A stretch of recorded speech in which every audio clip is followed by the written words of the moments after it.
Pushkin. Over the next stretch of revisionist history, we have a special treat for you. 6 episodes, all devoted to one theme, an examination of the many weird and strange corners of the American obsession with guns. It's about what we don't know, what we get wrong, how we screwed up, and how utterly bizarre things get in a country where guns stand at the center of our culture. Our journey begins in 17th century England with a mysterious merchant named John Knight, who inexplicably has become a 21st century legal celebrity. Then on to the New York City subways, the hallowed halls of the Supreme Court, a little town in rural Alabama, the south side of Chicago, and the Wild Wild West. Dodge City, to be exact. I'll show you what it means to get out of Dodge. We'll consider a what-if involving the assassination of Robert Kennedy. I'll shoot assault rifles in a range in the woods of North Carolina and sit in the basement of the University of Chicago Hospital as an ER doc pours out his heart to me. Now, as you may already know, you can hear this entire series starting right now by becoming a Pushkin Plus subscriber. You can subscribe on Apple Podcasts or on our website, pushkin.fm/plus, or hear the episodes weekly right here in the Revisionist History feed. We'd also love to hear from you as you listen. You can write into our contact form at revisionisthistory.com. All right, here we go.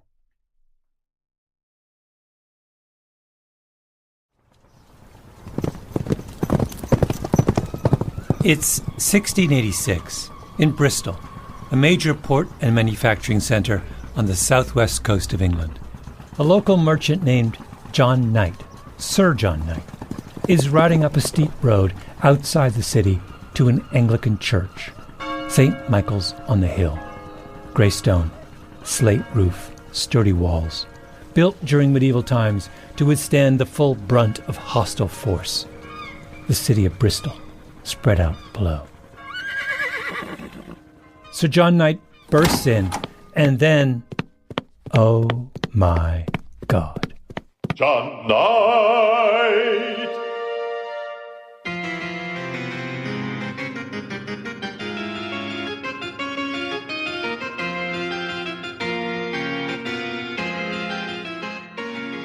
My name is Malcolm Gladwell. You're listening to Revisionist History, my podcast about things overlooked and misunderstood. In this episode, I invite you to descend with me into the deep and bottomless historical pit that is Sir John Knight. The irrepressible Englishman who has achieved, more than 3 centuries after his death, a sudden and extraordinary celebrity.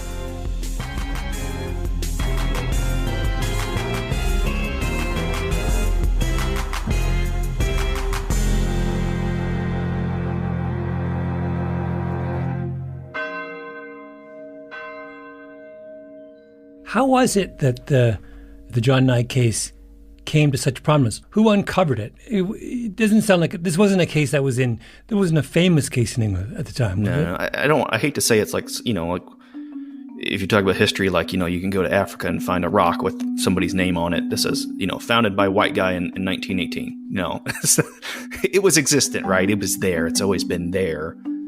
So I wanted to explain how that happened and why he matters. And I know that this is something you've thought about, so I naturally wanted to call you. First question, settle for me, who is the first modern legal scholar to reference Sir John Knight? Depends on what you mean by modern. William Hawkins in his 1716 treatise. I mean last 50 years. His most recent celebrity. Well, I mean, he was around in case law, not as common as he's been in the 21st century, but he was always around in case law to some degree. Shows up in a major 1843 case in North Carolina, and then another 1968 North Carolina case, among others. So yeah, I got really interested in the way the Second Amendment debate has been transformed, and in its sort of focus on history and The reason I got into it is I got really fascinated by the Sir John Knight case and how. Oh yes, right. And everyone says, "Oh, the person you have to talk to is Joyce Malcolm." So here I am, and here you are. Here I am. Yeah. Right. When you were doing your book, your original work on this, how did you come across the Sir John Knight case? Well, it was a long time ago now. John Knight's name is spoken first only in the smallest of historical circles. Then it gets repeated again and again with increasing frequency in bigger and bigger rooms. I was at a conference in DC where they were discussing Second Amendment issues, and they had people giving papers from all perspectives. And I was just there to offer some, historical input. And I found myself having to clarify some of the basic details. And misassertions had been made about what had actually happened. So I said I happen to know about this because I read a lot of the sources. Do we know what Sir John looked like? His family life? His personal circumstances? Not really. But we do know something of his character. Principled to a fault, contentious, possessed of a steadfastness of mind and deed. So he was a Bristol merchant.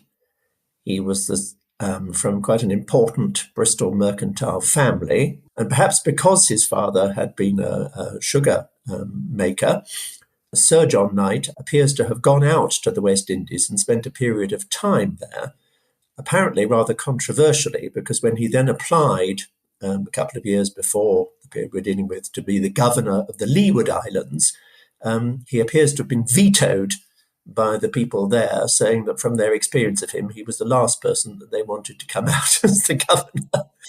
And it may have been partly his resentment at that throwback, people have suggested, may have been one reason why he turned against the government of James II, which up until that point he had been very strongly supporting. So he appears to have been a man of a short temper, much disliked by many other people, and highly manipulative. But do we need to make friends of our heroes? No, we don't. What we demand of our heroes is that they serve some larger cause, that they stand for something, that their name would be uttered with reverence on some grand stage. I know you've had a substantial debate with your friends on the other side about the Statute of Northampton. Do you know who that is? Neil Gorsuch, Supreme Court Justice, during oral arguments in November of 2021, posing a question to the legendary appellate lawyer Paul Clement. We haven't heard about that today, and I just wanted to give you a chance. Thank you, Justice Gorsuch. I'd say just a couple of quick things about the Statute of Northampton. Wait for it. First of all, I think that it was very clear from the Knight's case and the treatises that this court relied on in Heller that by the time of the framing of the Knight's case. John Knight.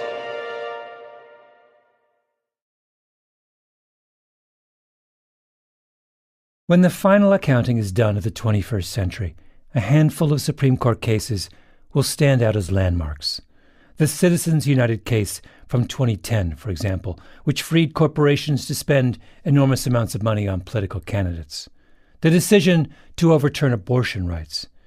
And, very high on that list, a pivotal gun rights case that came before the court in late 2021. We will hear argument this morning in Case 2843, New York State Rifle and Pistol Association versus Bruin. New York Rifle and Pistol, otherwise known as the Bruin case. Bruin was about the Second Amendment to the Constitution, a well-regulated militia, being necessary to the security of a free state, the right of the people to keep and bear arms, shall not be infringed. What does that sentence mean? For years and years, scholars have argued about that.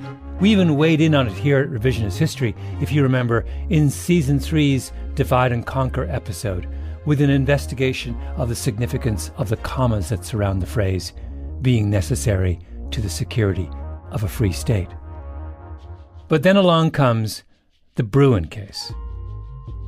For 100 years, a law has been on the books in New York State that says you can only get a handgun if you prove you need one for some specific purpose. And the gun lovers of New York are unhappy about this. They sue. The Supreme Court agrees to take the case, and in November of 2021, lawyers for both sides gather for what is the first stage in all Supreme Court cases, oral arguments. They're in the court's central chamber on First Street, across from the Capitol. An imposing room in the grand neoclassical revival style. 44-foot ceilings, 24 Ionic columns in marble shipped from Liguria, Italy. The justices are sitting all in a row behind a long, curved mahogany table, there to hear the lawyers on both sides of the Bruen case present their oral arguments. The room is packed. A sense of anticipation is in the air. Mr. Chief Justice, and may it please the Court, the text of the Second Amendment enshrines a right not just to keep arms, but to bear them. And the relevant history and tradition, exhaustively surveyed by this Court in the Heller decision, confirm that the text protects an individual right to carry firearms outside the home for purposes of self-defense. Paul Clement, lawyer for the gun rights group. I'm happy to continue by point. Mr. Clement, sorry to interrupt you. That's Supreme Court Justice Clarence Thomas. Thomas would go on to write the court's majority opinion in the case. This is the moment where he tips his hand, shows us where he's leaning. If we analyze this and use history, tradition, the text of the Second Amendment, we're going to have to do it by analogy. So can you give me a regulation in history that is a basis, that would form a basis for legitimate regulation today? If we're going to do it by analogy, what would we analogize it to? What would that look like? If you were a law student armed with a yellow highlighter, you would underline the words history and tradition. Why? Because Thomas is telling us something crucial here. He doesn't care about the commas in the Second Amendment. He doesn't care about the arcane theories of the legal scholars. He doesn't even care about what the citizens of New York State may or may not think about restricting handguns. He cares about what the founders thought when they wrote the Second Amendment. And when he says you're going to have to do it by analogy, what he means is the only way to decide whether a restriction on guns is valid, is consistent with the Second Amendment, is did the founders way back when ever consider a restriction that looks like this New York law? Would they have been okay with it? And Clement agrees. So can you give me a regulation in history that is a basis, that would form a basis for legitimate regulation today? Yes. That's what this case is about. We're arguing history here. Mr. Chief Justice, and may it please the Court. Then the attorney for the other side stands up, Barbara Underwood, Solicitor General of the State of New York. For centuries, English and American law have imposed limits on carrying firearms in public in the interest of public safety. The history runs from the 14th century Statute of Northampton, which prohibited carrying arms in fairs and markets and other public gathering places, to similar laws adopted by half of the American colonies and states in the founding period. The Statute of Northampton. That's the third time we've heard it mentioned. In a case heard in the 21st century about a law passed in the 20th century, the court has asked for insight into how the founders felt in the 18th century, and the lawyers said, well then, we need to look to the 14th century. 1328, to be precise. Your Honor, during the reign of Edward II, the English Parliament passed the Statute of Northampton, which says that no man shall disturb the peace by riding armed night or day without, quote, forfeiting their bodies to prison at the king's pleasure. The Statute of Northampton is part of English common law. English common law is what the first English settlers brought with them on the Mayflower. English common law is what the founding fathers learned in school. You want an analogy from history? You want to play early history? I give you a crucial law from 1328, which absolutely the founders knew about, that restricts guns way more than anything we're talking about in this court, Your Honor. If court cases are chess this is check. The only way the gun rights crowd can win is if they can find their own bit of ancient history that trumps the Statute of Northampton. And, incredibly, they do. John Knight! Yeah. Going back to when you were doing your book, your original work on this, how did you come across the Sir John Knight case? Well, it was a long time ago now, but I looked through all of the cases, and there are these little handbooks on what the law was at different times that were published to help justices of the peace and judges. I looked through the laws. I did a lot of manuscript reading and really investigating what Parliament was doing, what was happening at that time. Joyce Malcolm, the Patrick Henry Professor of Constitutional Law and the Second Amendment at the Antonin Scalia Law School at George Mason University in Virginia. In a world where history matters more than law or public sentiment, historians become heroes. The magazine National Review once described Joyce Malcolm as the nice girl who saved the Second Amendment. She, quote, looks nothing like a hardened veteran of the gun control wars. Small, slender, and bookish, she's a wisp of a woman who enjoys plunging into the archives and sitting through panel discussions at academic conferences. Malcolm felt the argument over gun rights had been set adrift from history. If we didn't know what the founders thought, how would we know what we should think? In her most famous book, To Keep and Bear Arms, The Origin of an American Right, she set out to answer that question. And while poring through casebooks from the 18th and 19th century, she found it, the key that unlocked the whole mystery. No more than a handful of paragraphs and a short summary, but the story it told was riveting. It's 1686. England is overwhelmingly Protestant, legally and officially dominated by the Church of England. But for a brief period in the 1680s, the king was James II, who was Catholic. And Church of England loyalists were outraged by the possibility that the king might try and empower his fellow Catholics. And one of those outraged Church of England loyalists was a merchant from the coastal town of Bristol, a man named Sir John Knight.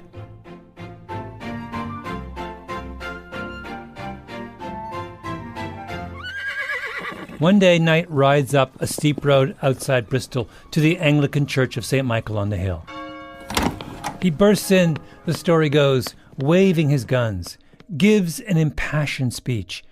James II hears of it and has Knight arrested, charges him under the Statute of Northampton. The information sets forth that the defendant did walk about the streets armed with guns and that he went into the Church of St. Michael in Bristol in the time of divine service with a gun to terrify the king's subjects. And what happens? The jury decides not guilty. Joyce Malcolm reads this, and it takes her breath away. Everyone thinks that English common law, on which the American legal tradition is based, was hostile to people walking around with guns. But that is not true. John Knight was acquitted. John Knight goes up against the Statute of Northampton, and John Knight wins. One side says, the Statute of Northampton, check. The other side counters, John Knight, checkmate. So there's been this big debate about what the Statute of Northampton meant, but I can say that if it was archaic by the 17th century, it was certainly archaic by the 18th century when we got the Second Amendment, and for sure the 21st century. The nice girl who saved the Second Amendment. And if you read through the briefs filed before the Supreme Court in Bruin, what do you find? John Knight. Everywhere. We hear about the famous case of Sir John Knight. We get history lessons on John Knight. We learn that the legal entanglement he found himself in after he burst into the church at St. Michael's on the Hill is the most, quote, significant precedent, quote, in understanding a crucial turn in Second Amendment law. During oral arguments, Neil Gorsuch lobs a softball at Paul Clement about the Statute of Northampton. I know you've had a substantial debate with your friends on the other side about the Statute of Northampton. And Paul Clement knocks the question out of the park. John Knight, baby. John Knight. Then, 6 months later, comes the final ruling in Bruin. Just as Clarence Thomas promised, it's all about history. 8 pages on the period between 1285 and 1776, 5 pages on colonial America, 9 pages on 1791 to the Civil War, 6 pages on the path to Reconstruction, one of the most important cases of our generation, a landmark that once and for all clarifies the most controversial of all the amendments to the U.S. Constitution. The debate is over. Now we know. Were the founders under the sway of the Statute of Northampton? No, they were not, the court rules. History teaches us otherwise. The founders would have frowned on the way New York State tried to regulate handguns. And we know this because of one man's heroic acquittal. If you read the Bruin ruling, John Knight looms over it like a colossus. John Knight, John Knight, John Knight. He pops up again and again like a late 17th century whack-a-mole. I've been really drawn. In fact, this morning I was reading over again the stuff about the Rex v. Knight, the John Knight case. I called up a Second Amendment scholar named Patrick Charles. Before long, talk swung to John Knight. Of course it did. There's no quitting John Knight once you catch John Knight fever. But you know, it's a totally fascinating history taken in itself. But in context, the idea that, you know, in the middle of a contemporary debate about how to handle the possession of dangerous weapons in America, that we're spending our time obsessing about a case from the 17th century in Bristol in England is hilarious. Yes, on the one level, you're absolutely correct. Patrick Charles and I agreed that it was hilarious to spend so much time on John Knight. And then what did we do? We continued talking about John Knight. John Knight is the groundhog who emerges from his musty English lair every spring to cast a shadow across 21st century jurisprudence. The beaver who stealthily builds a legal edifice out of mud and sticks. The constitutional scholar and a founding member of the John Knight fan club, David Koppel, once combed through the library of an 18th century law professor named George Wythe, who taught law to a Supreme Court justice, a couple of presidents, some founding fathers. And he found that John Knight's name was all over law books back then. Surely this is all the founders were talking about over a good pipe and a bottle of claret in the drawing rooms of colonial Philadelphia. You were in Bristol not long ago. I was. My wife and I were on vacation, and as we were on our way from Cornwall to Wales, we did stop at St. Michael Church in Bristol, where all this stuff happened, because I wanted to see it, maybe see if Sir John Knight was buried in that graveyard. David Koppel, on vacation, says to his wife, "We cannot quit this storied isle without paying homage to the man whose brave example saved America from the tyranny of restrictive gun laws." And it was interesting. It's not a huge cathedral-type church. It's a medium-sized church, but it's up on the hill. As I learned the hard way, because I was driving a stick shift, and getting up that very steep hill was quite a challenge. Yeah. But you're in the area and you couldn't resist to stop by. And actually, I kind of want to see St. Michael's myself. Well, go ahead. Tell me why you want to see it too? Of course I do. I mean, who wouldn't want to learn of this giant in the place of his birth and death? But then, just as I was packing my bags for Bristol, I thought, wait, let me check in with a more disinterested historian of that period. I called around. Someone recommended a man named Jonathan Barry of the University of Exeter. When you, as a historian of this period, see the way that John Knight has suddenly popped up in American gun rights discourse, what's your reaction? Well, I find it bizarre because nobody in England's ever heard of him or the case, and it has no implication, as far as I know, in the English jurisprudence. Not that I'm a jurisprudent, it's of no significance. Huh. So in England, John Knight is a nobody. But in the hallowed halls of the Supreme Court, 3,500 miles away, he's a superstar. It's a puzzle. And it is for puzzles like these that God invented revisionist history.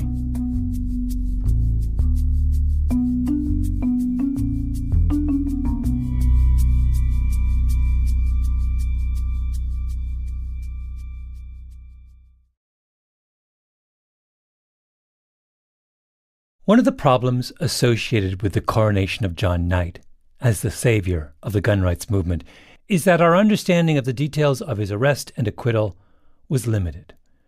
We had the verdict, but not much else. After all, it happened in 1686. It's not like there are digital records somewhere in the Bristol courthouse. What was known about the case came from legal catalogues from the 18th and 19th century, the kind that a lawyer or a judge might subscribe to, that offer brief summaries, news briefings, of the goings-on in various courthouses around England. That's what Joyce Malcolm found in her Eureka moment. A brief write-up from a long-ago legal newsletter on the matter of Rex v. Knight. It was about a paragraph long. But let's be honest. One paragraph in a legal digest is not exactly the strongest of foundations for completely overturning our understanding of the Second Amendment. And, perhaps more ominously, the newly inaugurated members of the Sir John Knight fan club tended to be lawyers. And lawyers deal in black and white, hard facts, the letter of the law, tangible evidence. But now they had crossed over into the land of history. And history is not like the law at all. History is a living, organic thing that gets rewritten all the time. I mean, why do you think we call this podcast Revisionist History? Because historians love to say, wait a minute, I found something new that makes me think we didn't quite realize what we were talking about before. And in the case of Sir John Knight, that something new was the newsletter of the intrepid Roger Morris. Roger Morris. Roger Morris was a journalist who wrote a private newsletter in the 1680s for a variety of well-connected clients. Roger Morris knew everyone and everything in late 17th century England. He passed on high-end gossip. He told stories no one had ever heard before about brothels and prostitutes and somebody baring their breasts to the Moroccan ambassador. He wrote about how the ice was so thick in the long, cold winter of 1684 that people roasted an ox on the River Thames. He saw the king's baby and heir up close and reported, and you have to love this little bit of late medieval trolling, the child was a large, full child in the head and the upper parts, but not suitably proportioned in the lower parts. Roger Morris was a goldmine. But there were a few problems.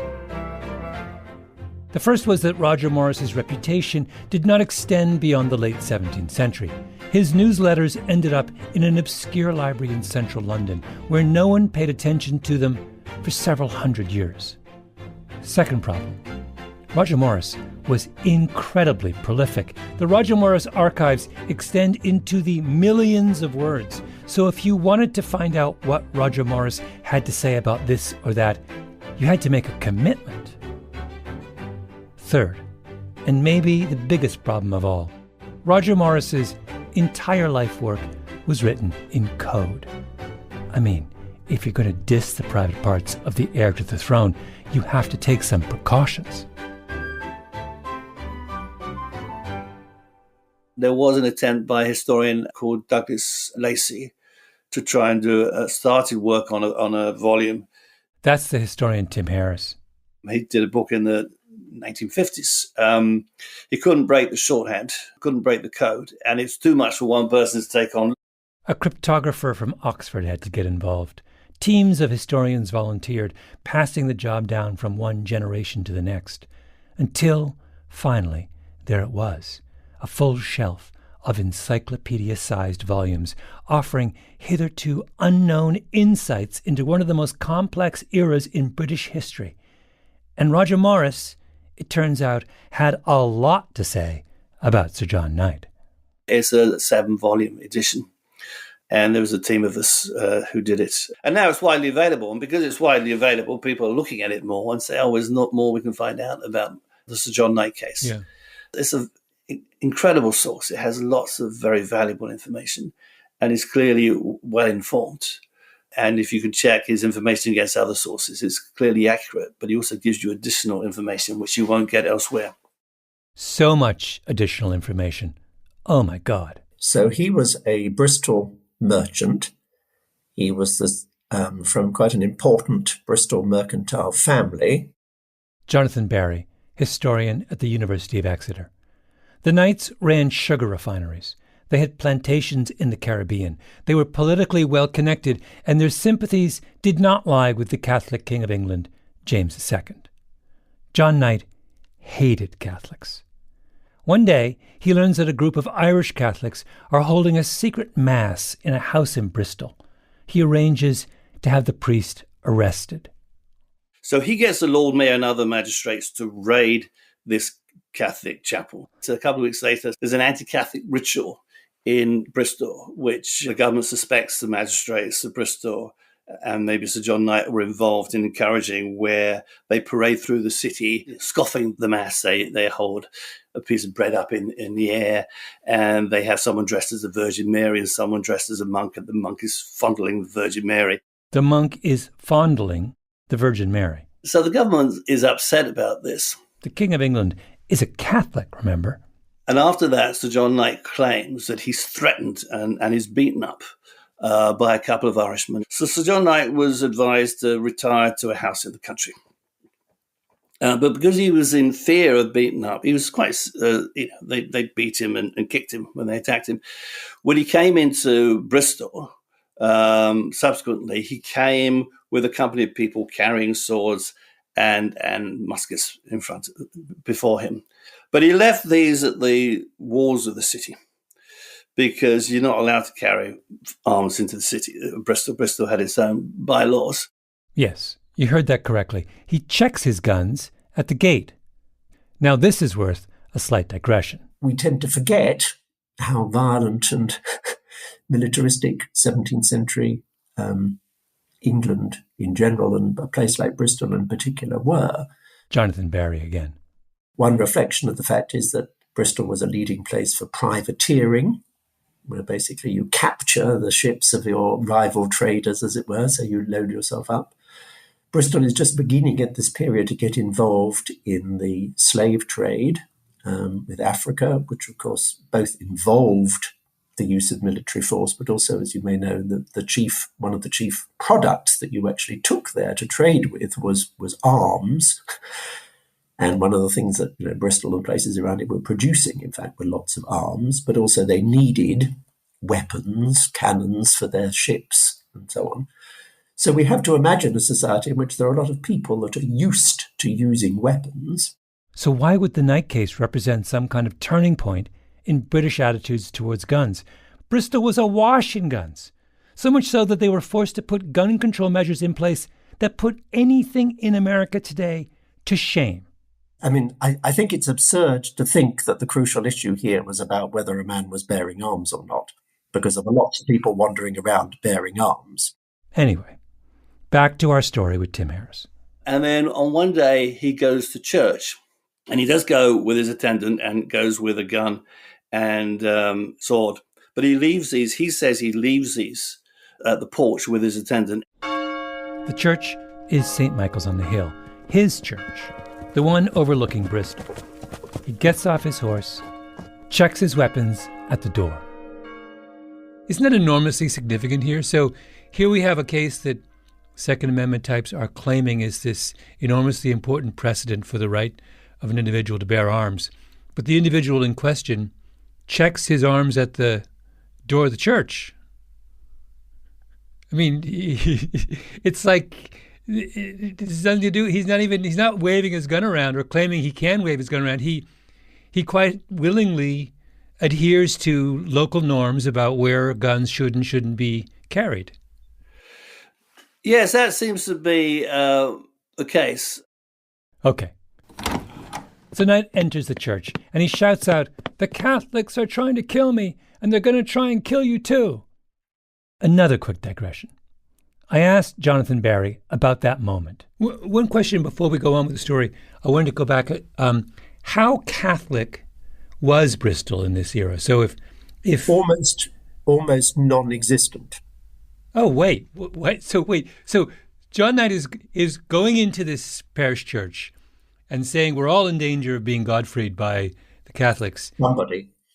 And the number of Catholics in Bristol to have conducted such a plot was minuscule. So he goes into this church and he tries to kind of whip the church up into a frenzy about the Irish threat.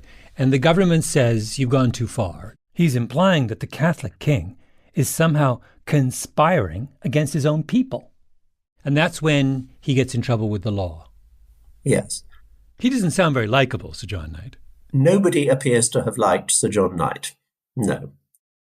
The government goes after John Knight because he's a jackass. He's running around conjuring up ridiculous conspiracy theories about Catholics. So the charge, all the newsletter accounts I've read emphasize that it's the words that he spoke in the church, and therefore this was proof of his disloyalty. That was a key issue for why they wanted to arrest him. Now they decide to get him on the Statute of Northampton, which is a statute from 1328 saying it's a breach of the peace. And he pleaded not guilty. He claims that he didn't take the gun or the sword into the church. He left it outside. And the church is actually just outside the walls of the city of Bristol, as it was back then. It's a Protestant church, obviously. And he leaves the gun and the sword outside. And the jury said he's got a proven track record of being loyal to the government. And so they found him not guilty. Because he didn't brandish a gun in church. The jury didn't find him disloyal because they knew he'd been loyal to the previous Protestant king. He wasn't armed, so they couldn't get him on that. He just didn't like Catholics. And so what? This is Bristol in 1686. No one in Bristol in 1686 likes Catholics. The case against him is dead on arrival. And by the way, no one knows this better than the government. So they actually don't want to prosecute Knight. They actually want Knight to apologize, and then they try and bury the case. That seems to be what's implied in the newsletter accounts I've read. That doesn't happen. They would have preferred if he'd apologized, and they could have said, okay, we'll let it go.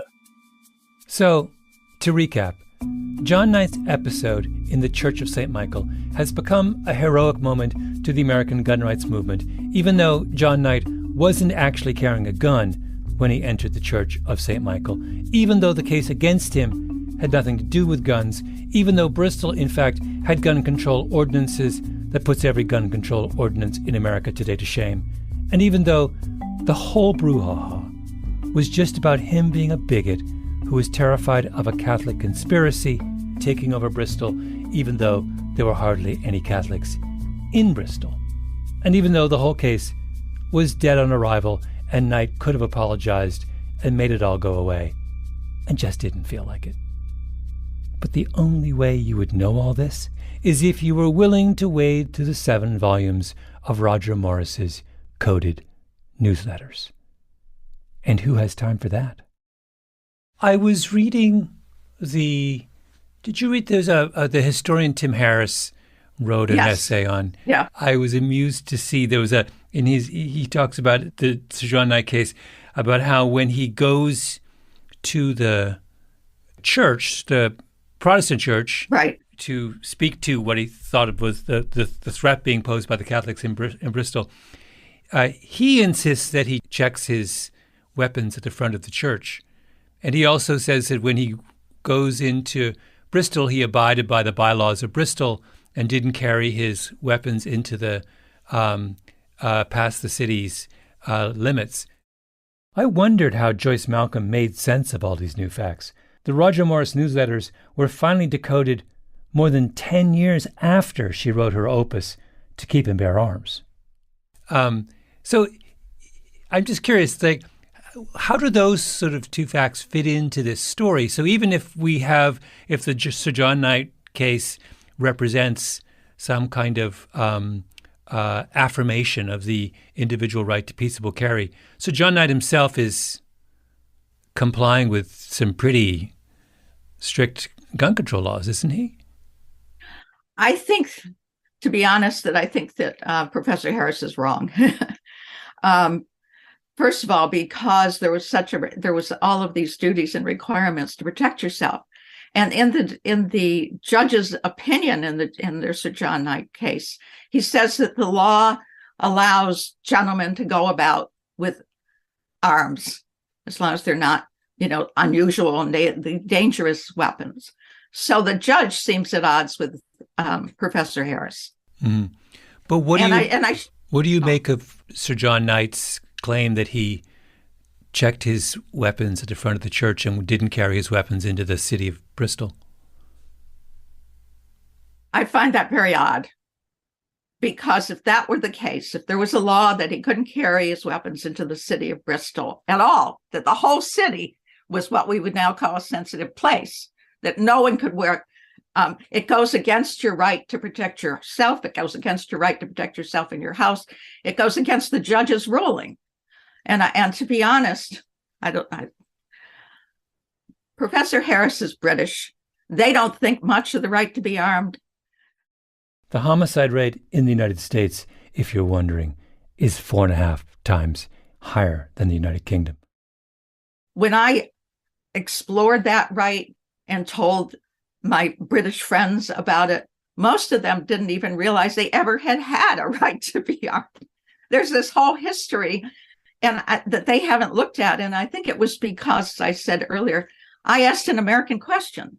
We were interested in that. They weren't particularly interested in a right to be armed. And so it wasn't something that they had studied or been even very curious about until I started to write about it. Yeah.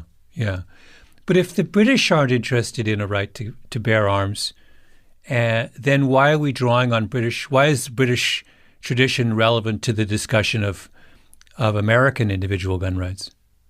I think this was a history that was lost to them. I think modern British people have a different view of it. They're much more dependent on the state taking care of them, particularly since World War II. This is earlier British history. It's a history that they really were not that familiar with. They were looking at other things. And I think that one of the contribution I made was that I was an American that looked at British history and English history with American questions, with the things we were interested in. Yeah. And what of the Supreme Court? How did the highest legal body in the land, in the landmark ruling of New York State Pistol and Rifle Association v. Bruin, handle the fact that their hero has feet of clay? I know I have it summarized somewhere, but let me see. I think this is it. Yes. I asked Patrick Charles to read me the relevant section. To the extent that there are multiple plausible interpretations of Sir John Knight's case, we will favor the one that is more consistent with the Second Amendment's command. Which, in other words, there's a whole long list of ways we can make sense of this. We're going to pick the one we like the most. Okay, which one's exactly. That's the one that makes our life easiest in arguing the case we've already decided we want to argue. It's like history is cherry picking. Oh, it's so cherry picked. The Supreme Court decides to clear up the ambiguity over the Second Amendment. Let us leave the verdict to history, they declare. But then their hero turns out to have feet of clay, so they shrug and go on with the things that they had already made up their mind to do before they tried to convince us that they wanted to play historian, and go to England and make their pilgrimage to St. Michael on the Hill and pretend that the man who they have chosen to symbolize the grand tradition of American gun rights is something other than a jackass. And after far too many hours reconstructing the history of this jackass, I realized that I had fallen into the same trap that we've all fallen into in this country when it comes to gun violence. We're talking about the wrong things, telling irrelevant stories. And over the course of the next 5 episodes of Revisionist History, I want to try and change that conversation. I'm going to take you to North Carolina to shoot guns, visit an old man in Alabama with a crazy story to tell, revisit the assassination of Robert Kennedy, on and on. But no more John Knight, I promise. We've all had it with John Knight.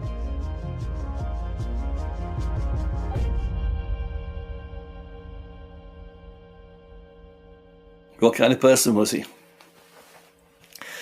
Not the sort of person I want to have a drink with. It was a nasty piece of work, really. He was vindictive and spiteful. He's a bigot.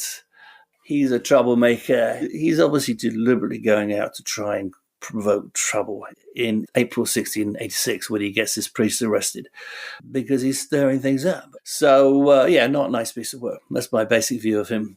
He's involved in the slave trade as a sugar refiner. I would hardly see that he was a sort of hero figure that champions of American liberty would want to celebrate, although maybe that's not the point. John Knight.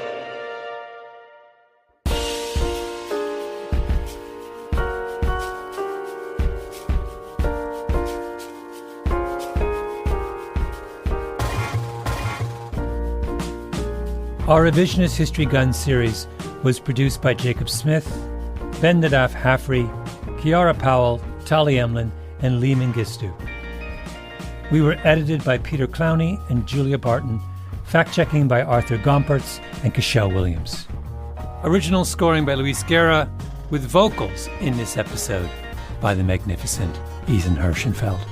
Mastering by Flawn Williams. Engineering by Nina Lawrence. I'm Malcolm Gladwell.